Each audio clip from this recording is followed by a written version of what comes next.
Salve, salam sejahtera bagi kita semua. Jumpa lagi bersama saya Pastor Blasius Oladoren dalam renungan Kitab Suci bersama Komisi Kerasulan Kitab Suci Keuskupan Agung Medan. Hari ini Selasa 13 Agustus 2024, hari biasa dalam pekan biasa ke-19. Permenungan yang akan kita renungkan hari ini diambil dari Injil Matius bab 18 ayat 1 sampai 5, ayat 10 dilanjutkan ayat 12 sampai 14. Pada waktu itu datanglah murid-murid itu kepada Yesus dan bertanya, "Siapakah yang terbesar dalam kerajaan surga?" Maka Yesus memanggil seorang anak kecil dan menempatkannya di tengah-tengah mereka lalu berkata, "Aku berkata kepadamu, sesungguhnya jika kamu tidak bertobat dan menjadi seperti anak kecil ini, kamu tidak akan masuk ke dalam kerajaan surga. Sedangkan barang siapa merendahkan diri dan menjadi seperti anak kecil ini, dialah yang terbesar dalam kerajaan surga. Dan barang siapa menyambut seorang anak seperti ini dalam namaku, ia menyambut aku. Ingatlah, jangan menganggap rendah seorang dari anak-anak kecil ini, karena aku berkata kepadamu, ada malaikat mereka di sorga yang selalu memandang wajah Bapakku yang di sorga. Bagaimana pendapatmu? Jika seorang mempunyai 100 ekor domba, dan seekor di antaranya sesat, tidakkah ia akan meninggalkan yang 99 ekor di pegunungan, dan pergi mencari yang sesat itu? Dan aku berkata kepadamu, sesungguhnya jika ia berhasil menemukannya, lebih besar kegembiraannya atas yang seekor itu daripada atas yang ke-99 ekor yang tidak sesat. Demikianlah juga Bapamu yang di sorga tidak menghendaki supaya seorang pun di antara anak-anak ini hilang." Demikianlah sabda Tuhan. Terpujilah Kristus. Saudara-saudari terkasih, ketika merenungkan perikop Injil yang baru saja kita dengar, spontan saya terkejut atas pertanyaan yang dalam tanda petik pertanyaan ambisi dari para murid kepada Yesus. Namun di sisi lain, saya salut atas keberanian mereka bertanya soal itu kepada Yesus. Kurang lebih dari pertanyaan para murid itulah akhirnya saya dan juga kita sebagai orang beriman, orang yang percaya kepada Kristus, tahu jawaban dari Yesus sendiri, yakni syarat untuk masuk dalam kerajaan surga dan bagaimana supaya menjadi terbesar dalam kerajaan surga. Saudara-saudari terkasih, saya mengajak kita untuk kembali merenungkan pertanyaan para murid itu serta jawaban Yesus. Siapakah yang terbesar dalam kerajaan surga? Inilah pertanyaan para murid itu kepada Yesus. Dari bentuk pertanyaan ini, saya kira para murid ingin tahu sosok pribadi yang saat ini sudah berada di surga dan memiliki posisi atau kedudukan terbesar dalam kerajaan surga itu.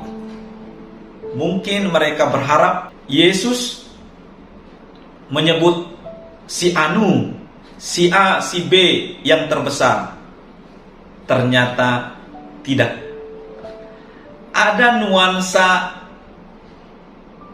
ingin mengejar posisi untuk menjadi terbesar dalam kerajaan surga kalau kita telusuri dari pertanyaan para murid itu. Saudara-saudari terkasih, dari pertanyaan itu Yesus tidak langsung menjawab dengan to the point.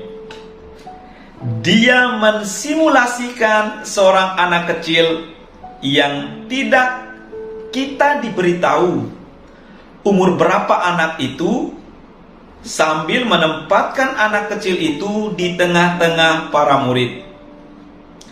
Saya mengajak kita ikut membayangkan tindakan Yesus ini. Bayangkan saja, anak kecil ada di tengah-tengah orang dewasa, dan Yesus memuji anak itu serta menjadikan anak itu contoh yang harus diikuti.